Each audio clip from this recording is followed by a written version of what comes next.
Ladies and gentlemen, Forts Pro League Season 5 is here. The first round of matches has just completed, so we're going to be kicking things off with your favorite teams. That's right, here on the right-hand side, in the red, it is Team Gyat. Infinity Power and Nutellafish are kicking things off with the Hurricane Commander. See if they're going to take their first round against Team the French Fries. Pile and Caraba, one of the French teams here in the Forts Pro League, they've picked Seep, and with it, they've revealed their ultimate strategy. It's gonna be missiles.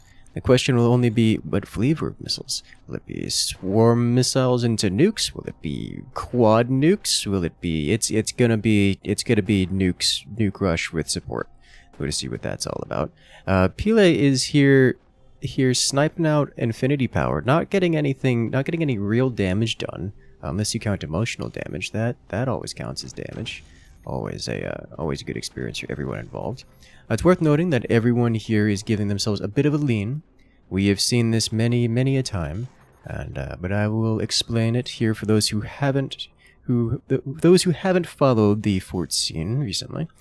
Mostly the reason this is done is to pull the core backwards, because if you pull the core backwards, you have more space in front of the core to do things like build defenses. It makes the whole base a bit more defensible in the later game, and we'll see this experience for most of the players as well. They have slightly different methods of going about it. There's a lot of different methods of going about it, but in any case, it does allow for more defensive play in the later game. Now, of course, here the French Fries are looking to do a lot of damage before we get to the late game phase.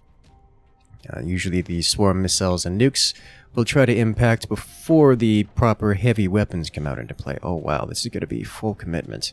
Even selling off the starter tech, going to be replacing that with an upgrade center right now. And with that will be locking them into nukes and swarm missiles. We're not going to see a rush or any kind of other tech switch out of them in the foreseeable future. Whereas Team Gyat on the right-hand side over here, it's going to be going up to heavy weapons tech. They're going to try to weather this storm and survive long enough to get the proper heavier hitting, punchier weapons out onto the field. And with those punchier weapons, well, they're going to try to end the game and take one round in this best of 3. Now, you'll see flak here, and this is because those swarm missiles, well, they're not a secret. Team French Fries this is not a cheese, this is just very fast aggression, and it's very dangerous aggression. Team Gyat knows that this is coming, and it's just a matter of, well, who survives. And as it stands, Team Gyat is weathering the storm. For a moment I was afraid for Nutellafish's turbines here, as we all know. Swarm missiles are the natural predator of turbines. We do see a bit of a greedy style build out of Pile here, and less greedy out of Caraba, but still, neither are particularly well defended. Whereas Infinity Power and Nutellafish are kind of forced to develop a lot more defenses. I'm a little surprised to see double nuke out of Pile here.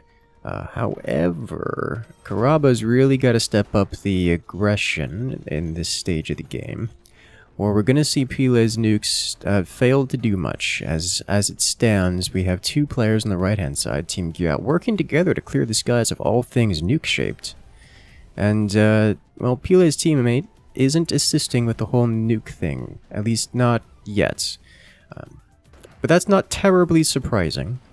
Many a times we've seen this kind of play happen, where we basically just don't see the nukes do anything in the mid-game, right up until the heavy weapons come out. Basically fire beam spam, plasma spam, to try to suppress the opponents and land the nukes. It's a riskier type play because, well, the nukes can come out earlier than heavier weapons, and they can hit a lot harder, but it is risky because those nukes can be shot down, and without support, 2 players worth of defenses against nukes, or 2 players worth of anti-air pretty reliably shuts them down to the point where if you're going nukes and not aggression, the general rule is you just don't go nukes. But we do see a plasma beam and a fire beam. due to Karaba's, or rather Team French Fry's choice of going for a plasma first, rather than double fire beam, we will not see those weapons ready to fire before the nukes come out into play. It is curious to see if Pele even fires the nukes here, as if they don't fire the nukes, then, well, they're just losing a lot of time spent not firing the nukes. And if they do fire the nukes, then there's basically no cover, and those nukes are all but guaranteed to fail. That said, every second that this carries on is another second that Infinity Power's own Plasma Beam and Fire Beam come closer to completion, as well as Nutella Fish and their progress through toward the heavy weapons. But it does seem that Team French Fries is waiting for the Plasma Beam and Fire Beam to be ready, as we'll see the Fire Beam now ready, and will cover the nukes from much of the anti-air. Indeed. It's hit, and a nice follow-up with the Plasma Beam cuts pretty deep into Infinity Power, but Team Gyat just kind of face tanks it. Yeah, sure, a lot of the anti-air was burned out of the sky, but one of the nukes was taken down, the other one just isn't enough to break it. Whereas, in turn, Team Gyat just punched...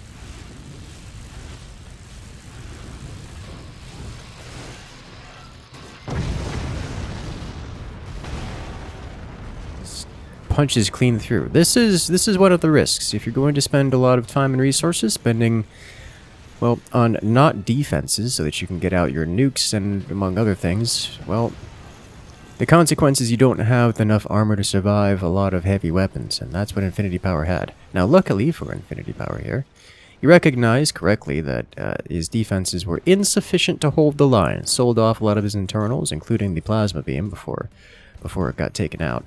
And in doing so, didn't die. So that's that's impressively insightful from Infinity Power here. Team Gyat survives the attack, the reply from Team French Fries. So now Team French Fries is down an entire fort. If you guys remember from the rules from the previous Forts Pro League maintain on this one, we are using co-op on death. So despite Pele being eliminated, his core gone, he's now sharing control with Karaba's base, so it is now the Team French Fries forts up here. And, the difference, of course, between the teams is that, well, Team Gyat still has control of 2 whole forts and 2 whole forts worth of economy, whereas the French Fries is down to a single fort worth of economy, which is, you know, substantially less. So should this game continue on for an extended period of time, we would expect a substantial lack of progress compared to Team Gyat here. It's worth noting that because Team French Fries has 2 players, it's generally expected that Team French Fries will have 1 player with plenty of spare APM to sit on the snipers and be an absolute menace to everything on Team Gyat, which is, in many cases, more effective than a whole fort, as we have seen several times over the course of many games. It also seems that Team French Fries has correctly determined that Team Gyat has lasers and only lasers, and in doing so, rendered themselves vulnerable to being reflected by energy shields.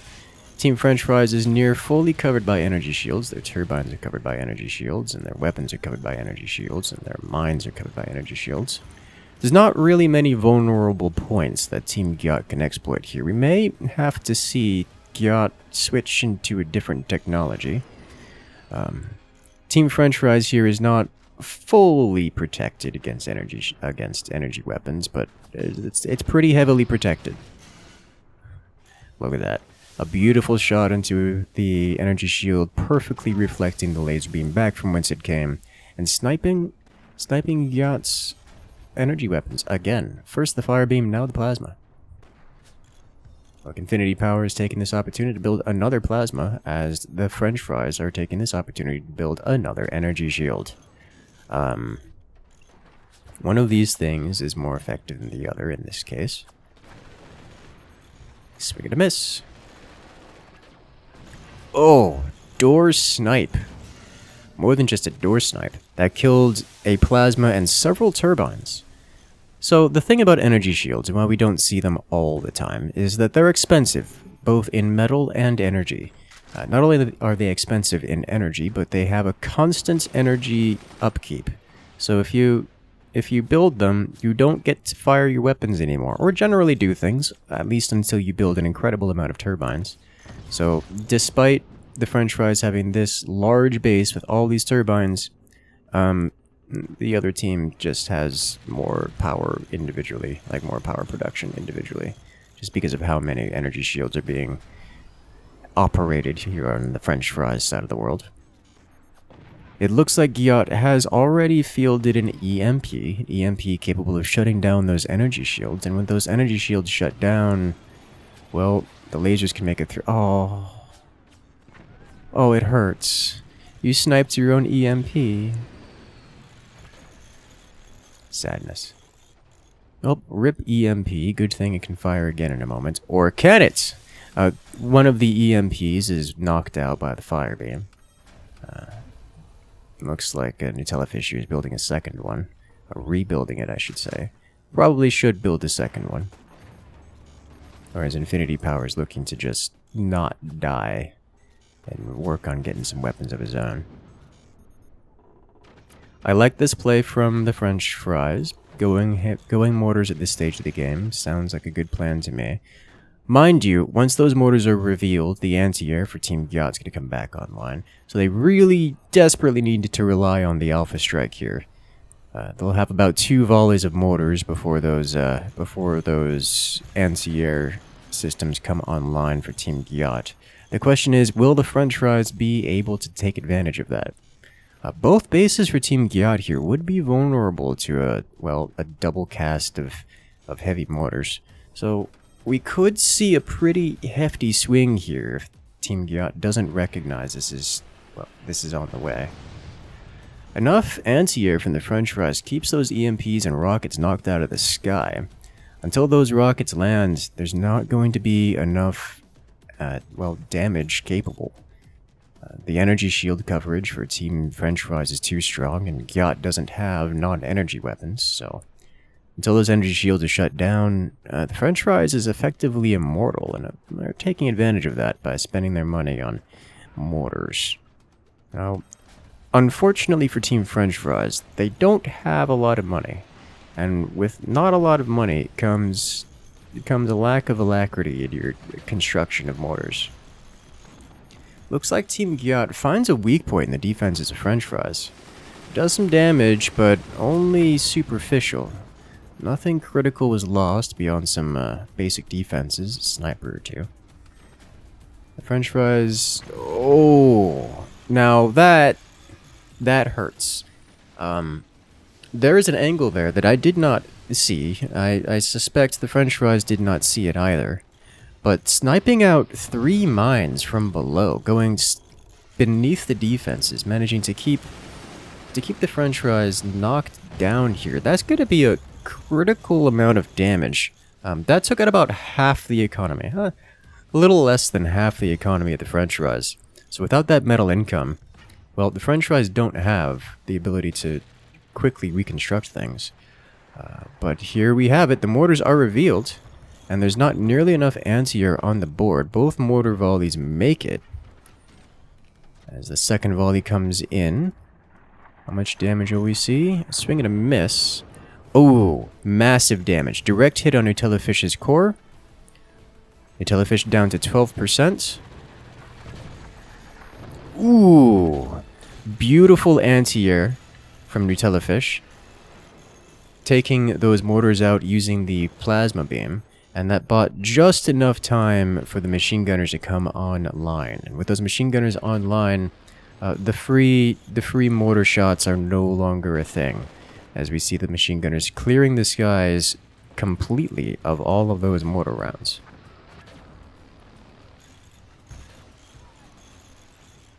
Yeah, without the metal production from all of those mines, there's just not really a way to rebuild faster than Gyat can deal damage. Sure, Gyat isn't particularly aggressive at the moment, And it don't have to be super aggressive when your opponent's only sitting on a total of 5 mines. All of those mortars, and only one makes it. Let's see if the French fries can manage to get those mortars through. It's unlikely, but not impossible. All it takes is a volley or two to get through, at least if the volleys are well aimed. And suddenly those mortars are going to deal potentially critical damage. Solid hits, a bit of damage dealt to Nutellafish here on the right hand side. Eating those mortars, but nothing of value was lost. Only armor was stripped from the top. French fries are going to have to do more damage than that if they want to take this game back. Plasma beams and fire beams all focusing in between the energy shields. Oh, they're punching real deep. Another round of mortars. They're almost completely defended, but the armor is penetrated. The French fries unable to rebuild fast enough. They just don't have the metal for it. God also, unfortunately, doesn't quite have the energy to keep punching through this deep. But energy comes back quickly. Metal does not. I expect to see the French fries fall here to attrition, which is not usually the way lasers handle things, but in this case, it seems to be the path to progress. God has near total control in this game. They've got plenty of anti-air to keep those mortars shut down. They've got fire beams to suppress. They've got plasmas to burn through and generally cut through.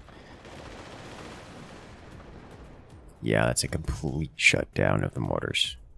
Don't even need to use lasers as a last-ditch defense. The moment those energy shields for the Team French fries are shut down, this is going to end. You can see it every time those rockets land.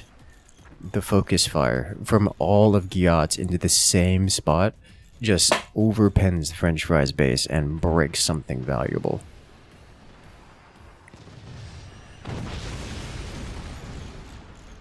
Unfortunately, for Team Giat, the rockets are not making it. So, at this point, it's just a matter of Team Giat, at least for Team Giat, of managing to land their shots in a nice synergistic combined. Whereas Team French fries is just struggling to get anything done. Oh, the door snipe. Nutellafish door sniping himself with his own laser. Fire beams ricocheting everywhere, burning so many things to the ground. Infinity power adding in some stability tech to keep himself intact and standing upright. The mortar's trying to get across. French fries relying on the fire beams to keep the skies clear of anti-air, to keep the mortars safe. And it's kinda sorta working. They desperately need to get more damage done is the thing. I wonder if going for shallower arc would be more effective, but I'm not sure there's a good solution here. As the French fries are once again shut down by the plasmas, and every time those plasmas fire, they're getting some damage done. The French fries have started to rebuild their mines, but they're still a far cry from the economic capabilities of Team Giat here. Another round of rockets, complete shutdown. The French fries are still in this.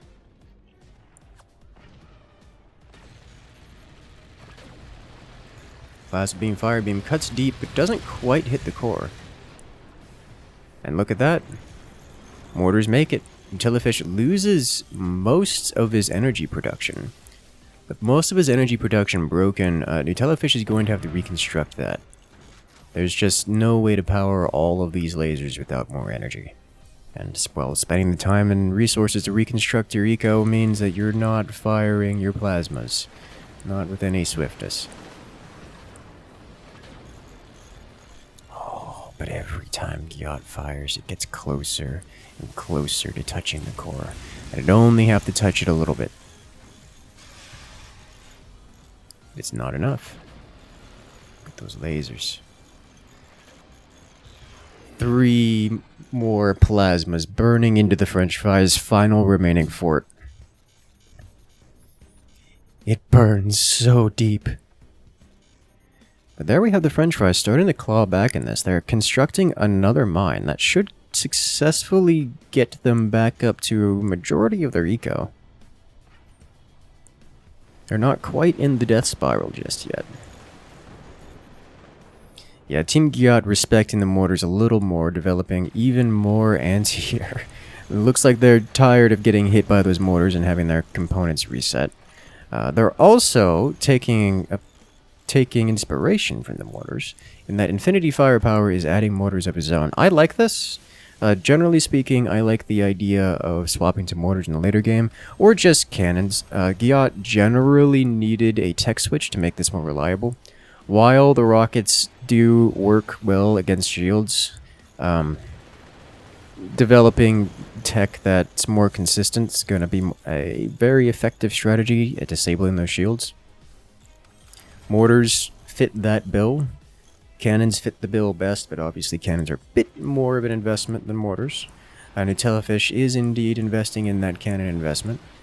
But before we get there, we're going to see those mortars come online. And just like that, the EMP lands and Team Giat commits laser into the designated target. And there are the mortars. Mortars should land here. There's just not enough anti-air for Team French fries right now. They do indeed land. Take out one of the French fries mortars. They do it again. The French fries are going to have to develop additional anti-air, and that's going to be quite difficult until they maintain map control themselves, which is something that Giat's not content to just let happen. It's certainly not for free.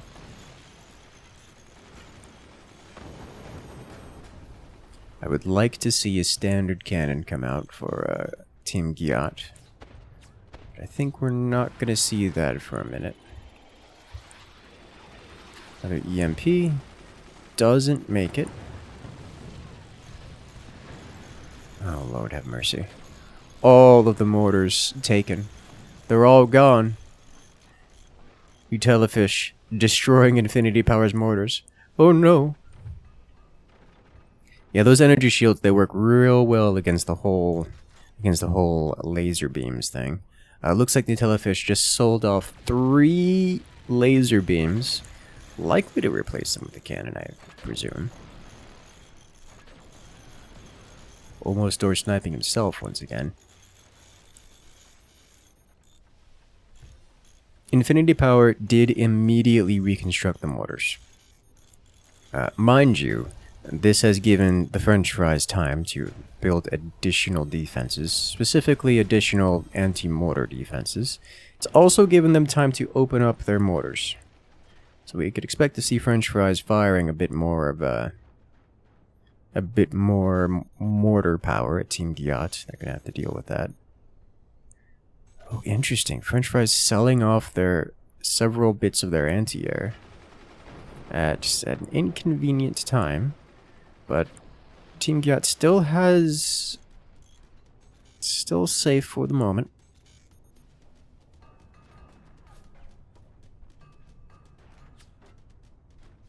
Using the sniper to scout and inspect. Didn't quite nail the timing on that fire beam. But a bunch more mortars launch. The fire beams defend. And impact. Giat loses a mortar launcher. I must say, Team French fries has handled their mortars quite well. But here we see Nutellafish with 2 standard cannons in production. The 2 standard cannons are just checkmate for the French fries. The French fries have nothing to prevent those from landing, and once they land, they'll punch a hole open for Team Giat to fire all of those beautiful plasmas. And that should be the end of Team French fries, at least once those cannons come online, which won't be for another 30 seconds, 45 seconds. So French Fries still has some amount of time to defend themselves and try to change things here. But we're rapidly approaching a checkmate scenario where Gyat has managed to put themselves incredibly far ahead of Team French Fries.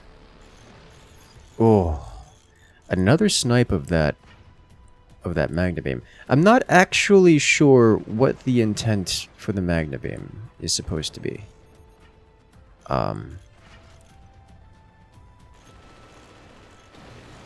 I guess we may never find out, as Team Gyat seems to be destroying it repeatedly.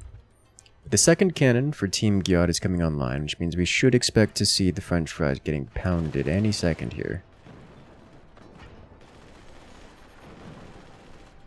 The mortars are cleared by, well, everyone. The mortars, while they did decent damage, have failed to change the game in either team's favor. Standard cannons flying, one overpens the base, dealing no damage. The other just takes a small chunk off. Oh, another hit. Gyat removes 2 more mortars for the Team French Fries. Nuclear launch detected. It shot out of the sky.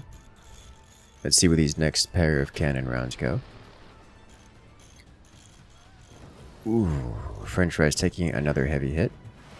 Straight to the cores where, and with that energy shield broken, we may see some pretty deep penetration with those lasers. The lasers don't quite line up their shot. They splash into a little bit too far away, hitting an energy shield, ricocheting some of that damage backwards. The French Fries are breaking. Their energy shields are being taken out one by one and not replaced, as they just don't have the eco for it. The mortars are starting to land as the anti-air for Team French Fries is being overwhelmed. The next volley of cannons should deal irreparable damage. There it is. French Fries, no more energy shields in front of their core, and the mortars get the final hit. Just like that, Team Gyat wins round 1.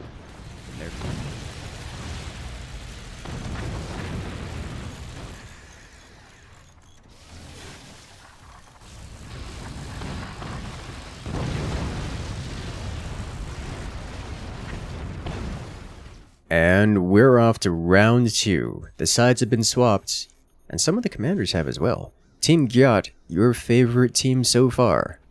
Infinity Power and Nutellafish are playing as the Scattershot commander. Looks like they're each getting a little lean going. This is something I want to point out. Notice how these turbines are not straight on a horizontal. They're not level with the ground. This is by design, because Nutellafish is going to lean backwards until they are level with the ground. So we'll check on that later. As right now, they're placing off against their opponents here on the right-hand side in the red. It is Team the French Fries. Pilet and Caraba doing a bit of leaning themselves. That was a somewhat different pattern. Playing as a Hurricane Commander. The Hurricane Commander is the same commander that Team Gyat was using last time. Nice kind of generalist commander. Boosts the speed of all building construction as well as the rate of fire of a few weapons, such as machine gunners. Good to see what plans each team has laid for them. Now, Scattershot has one specific synergy. It empowers 20 mils, and by empowers, I mean it turns them into shotguns. Like actual just shotguns. Like burst fire shotguns. It's very effective, especially given that 20 mils are cheap. They're not expensive at all. So you can get a bunch of them, and then you get a lot of shotgun 20 mils, which does a lot of damage. It's good strat. You build 20 mils, you pound the enemy out of existence, and that's just how that works.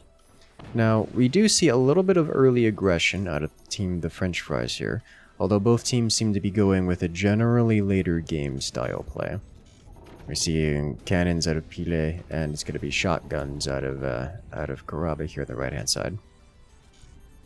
Thing about shotguns is that unless your opponent's being crazy greedy, where Gyat is being a bit hefty on the greedy side of things, then shotguns don't really do much damage. They're more of a harassment style weapon. Like, sure, you can get like 5 of them and break metal or something, but That's a pretty hefty investment for something that's at that point as expensive and almost time-consuming as a cannon.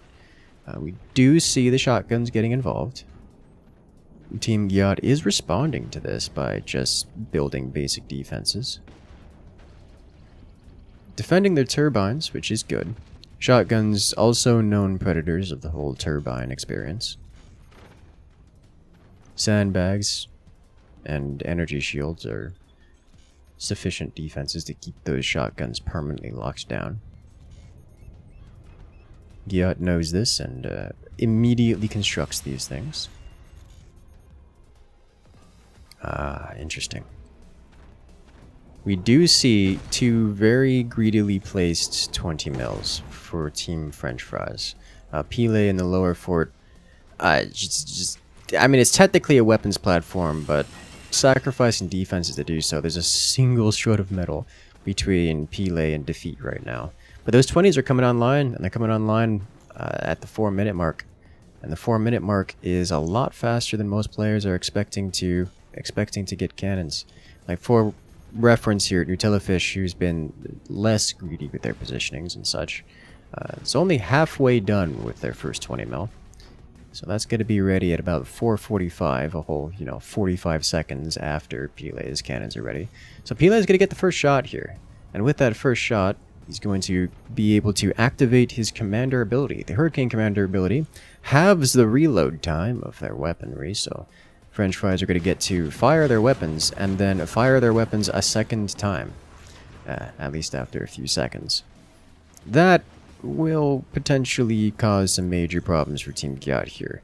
Now, it is worth noting that this is a somewhat risky and greedy play. It's risky because, well, the defenses for Pile, you pumped all the money into aggression rather than defenses, so if he gets hit, he's gonna have a really bad day.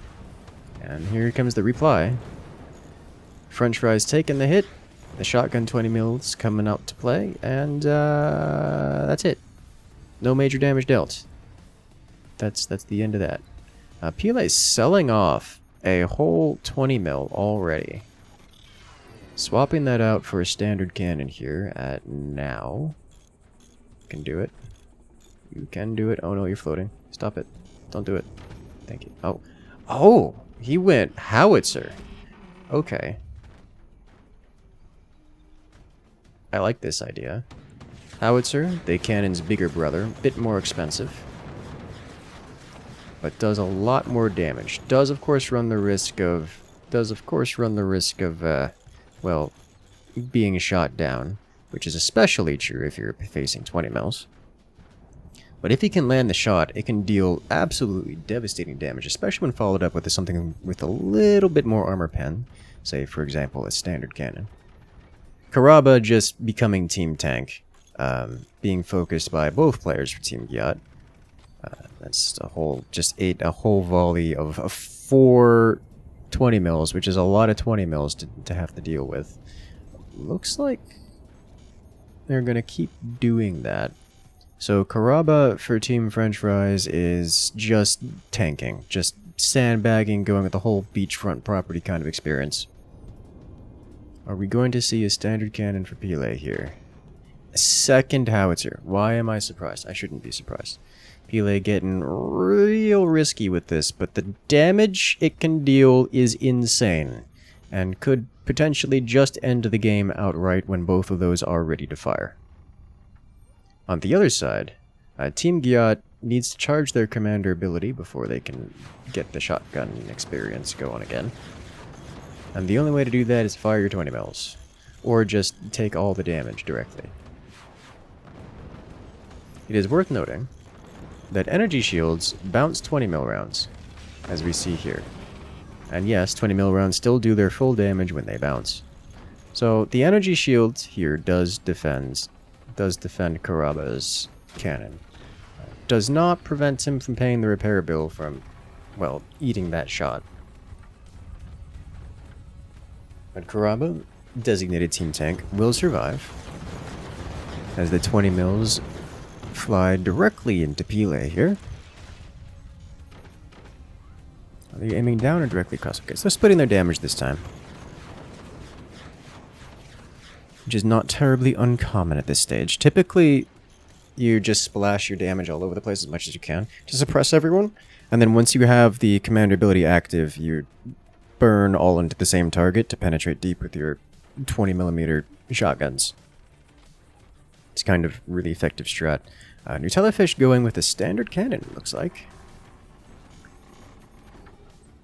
I like this option. Punch clean through once those 20 mils have opened the way.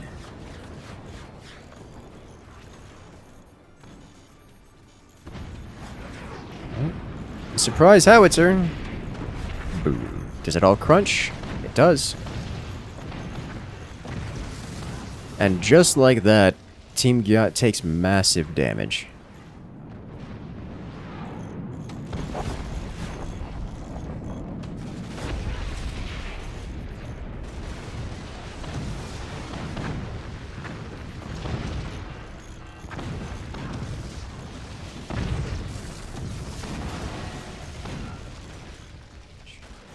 There's not much left standing, but due to some wonderful stability tech and a little bit of base leaning, Infinity Power isn't quite eliminated yet.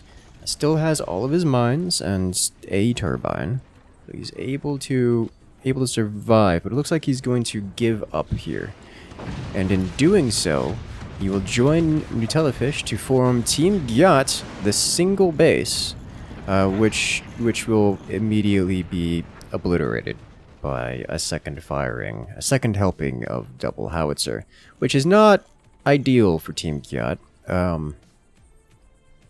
Team French Fries now has 3 howitzers and a standard cannon. That's a lot of damage, and Gyat does not have the stability tech to reconstruct what they've lost. And in the mess of that, their 20 mil got door sniped. It was on screen for a moment. Door opened, 20 mils. Well, 20 mil doors stay open for a very long time because 20 mils have a long firing sequence. Ooh, nice catch from the howitzer. But a beautiful cannon round from Karaba annihilated Team Gyat's, well, at least one of their 20 mils. That's gonna put them on a back foot here. Gyat activating the commander ability, so they should be able to fire those shotgun rounds right now, though. Maybe saving to keep the howitzer intact. Yeah. Howitzer shot down, but now Pele is about to send 2 more howitzer rounds in the Team Gyat. There's not a whole lot to do about that. I do like this. This is a howitzer catcher. These howitzers do impact background bracing, so you can build this kind of structure here. Cheap and, well, causes the howitzer to detonate way out here instead of all inside your juicy internals. And howitzer fires right into the sandbags. Second one, devastating. Lots of recoil. Gyat is wobbling back and forth. They took the hit and they'll be okay for the moment, but they can't take many more hits like that, certainly not before repairing. It's difficult to repair when you've taken this much damage. By difficult, I mean you don't have the money to repair. Like, that's how that works. Spoiler alert, wood costs money to construct, and if you lose all of it, you don't have any left. The cannon just pens through the broken defenses. The French Fries take round 2.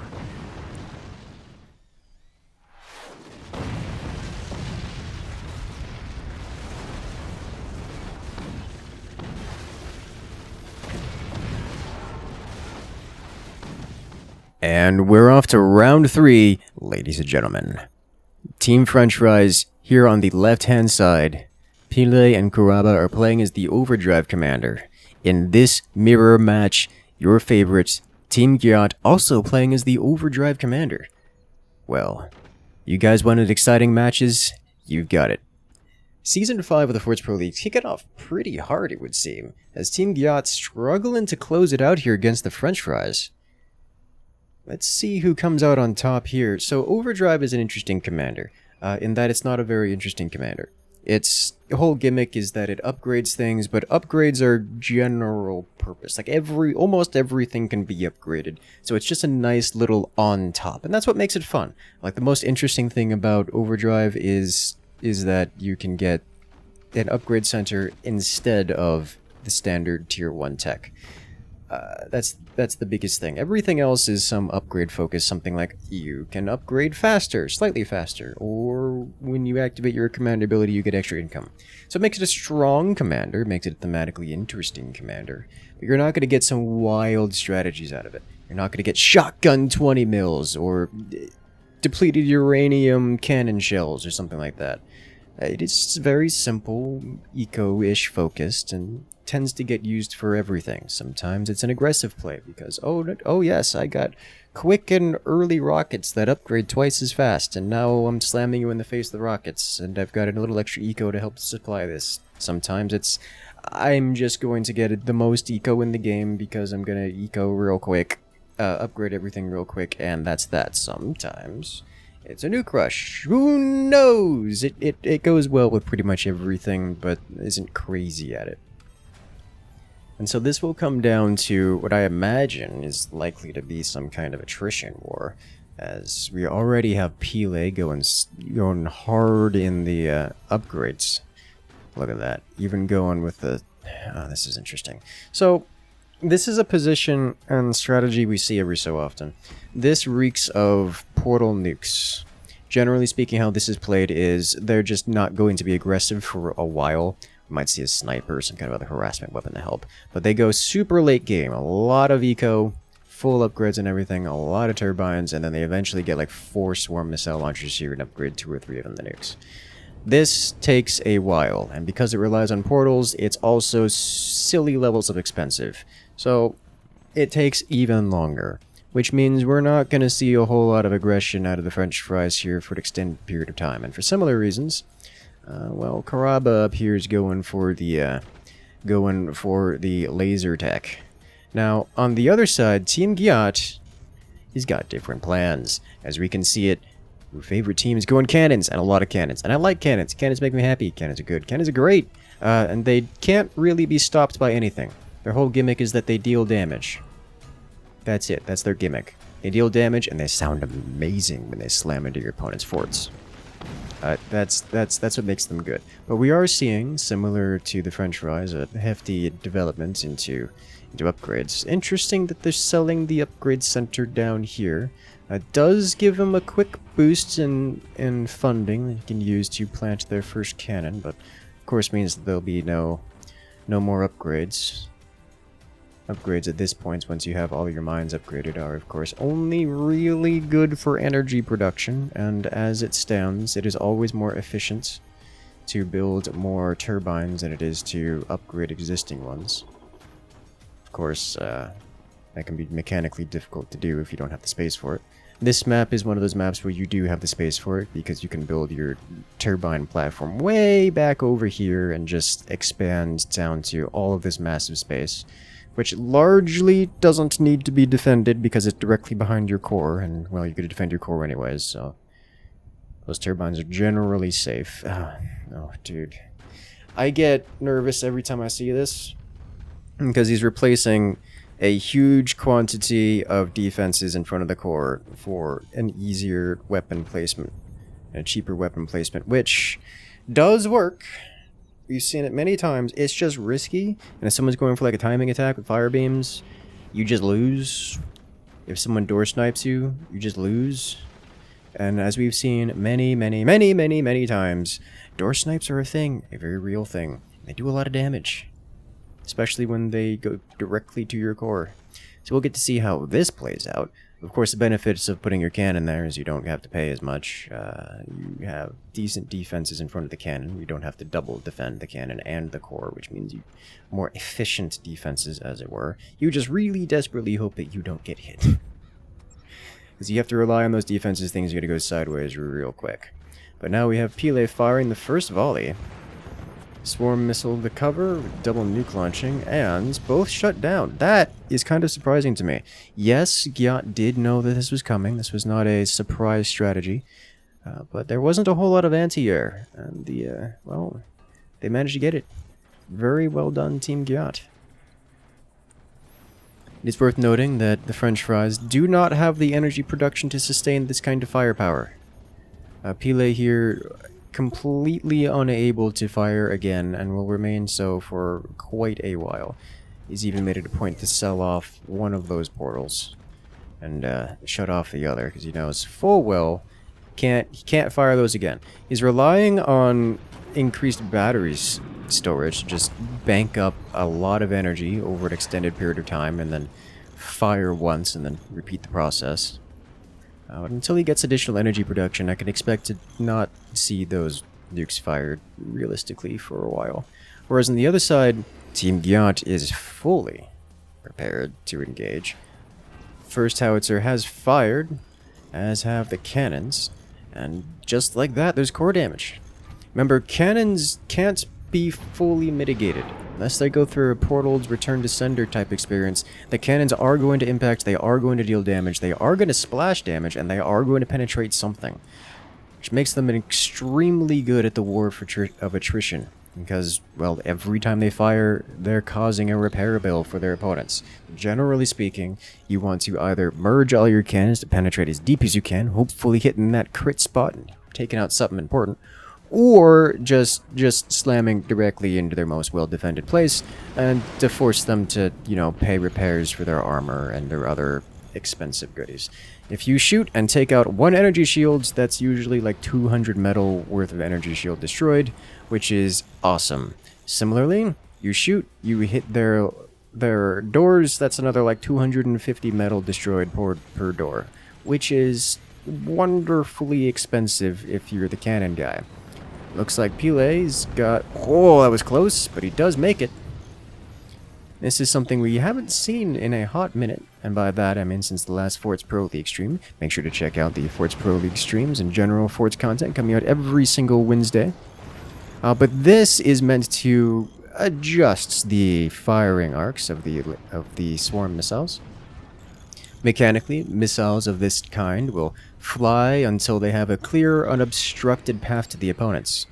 Turns out dangling components of your fort directly in front of them obstructs their line of sight. Who'd have thought it?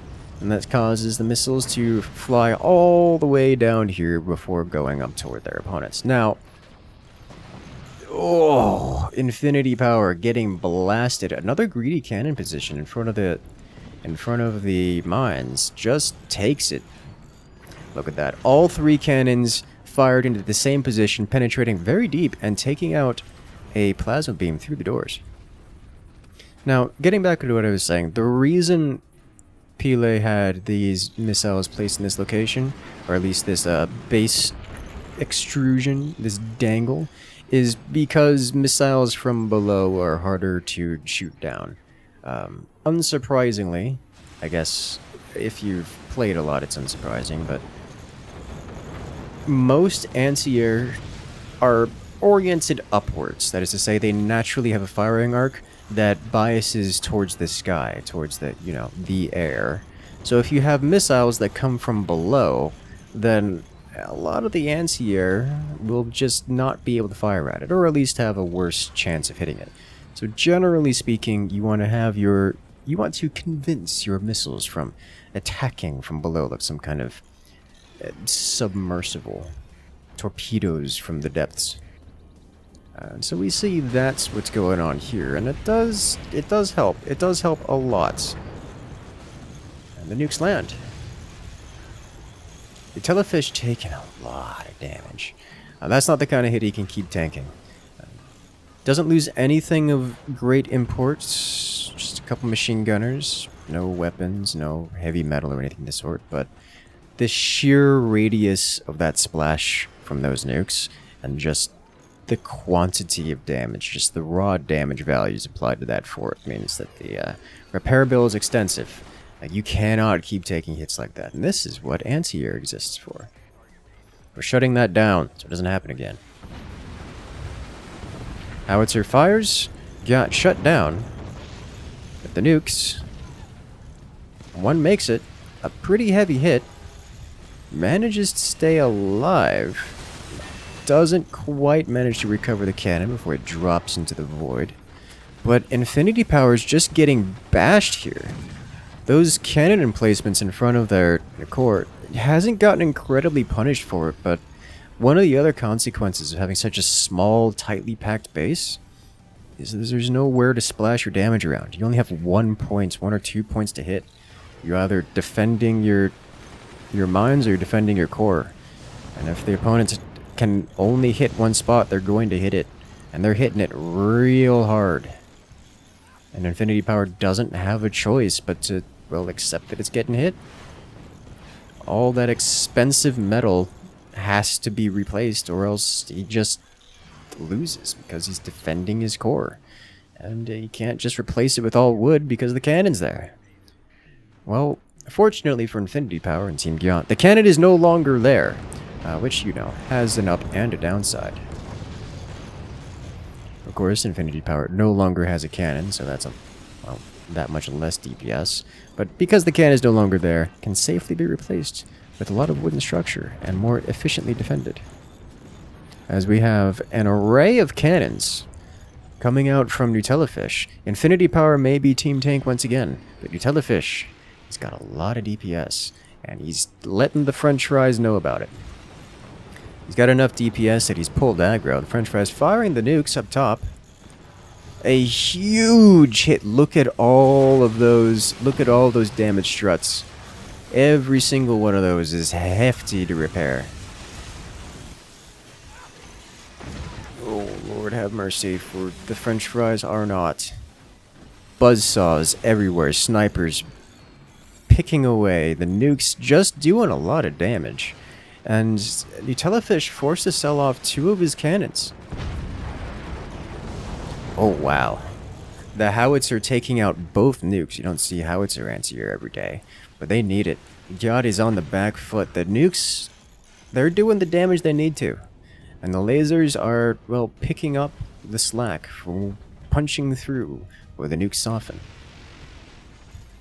Those miniguns have an angle on Infinity Power's mines, and that's terrifying. For Infinity Power specifically. Once those mines go down, Infinity Power will not be able to recover.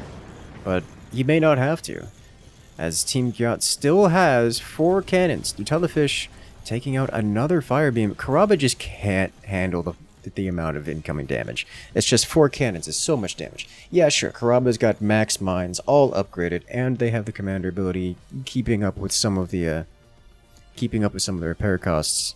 But it's difficult to manage all of that. I say as if Karaba isn't currently floating. But that's just the thing. It's expensive. Here comes another volley.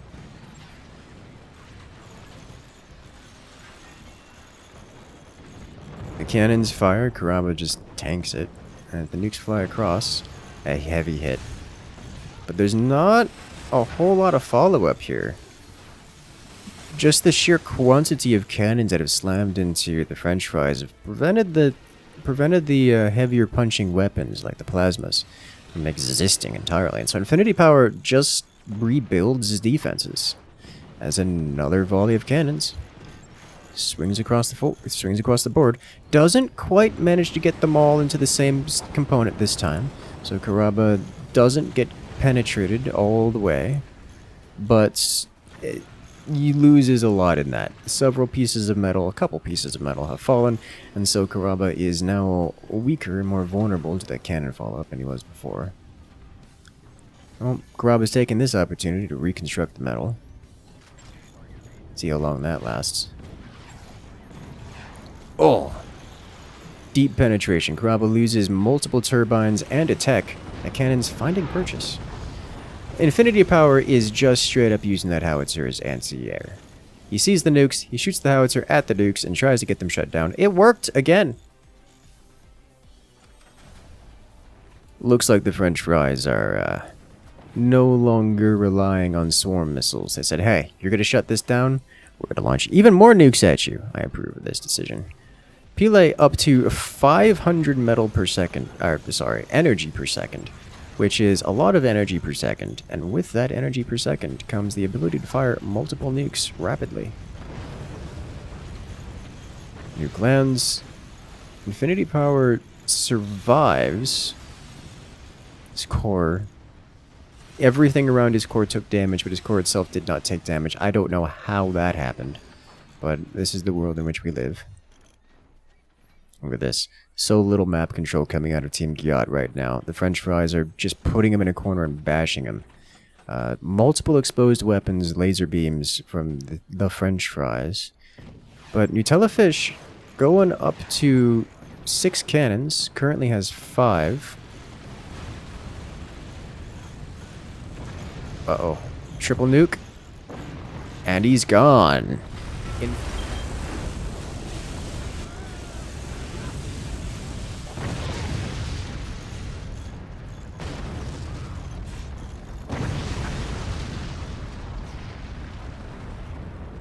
Infinity power falls. Uh-oh. Infinity Power's mines survived, and so Giat recovers them. But Karaba isn't dead, which is kind of important. Because those tower of cannons... Oh! He's penetrated! And that's it!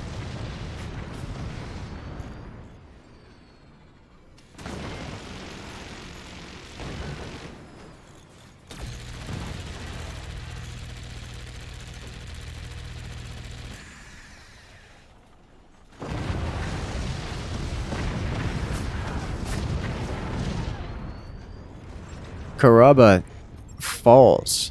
Giat finally penetrates, managing to get all 5 cannon rounds directly into the French fries core, and 1 core falls. This is going to be an interesting game now. So Giat has definitely the firepower advantage in terms of consistently being able to land their hits. Are you careful? Okay, they got it. They got it. Because 6 cannons does a lot of damage, and it's guaranteed damage because as long as they hit the opponent, it's gonna hurt. However, 4 nukes is more damage in total if it can hit. Of course, that's not a guarantee or even likely, but this is beyond a game where likely is the right answer. As just like that, Team Giat is eliminated. Ladies and gentlemen, your fan favorite team, Team Giat, is taken out in what is a wonderfully back and forth game in week 1 of the Forts Pro League. Ladies and gentlemen, I will see you guys in the next video.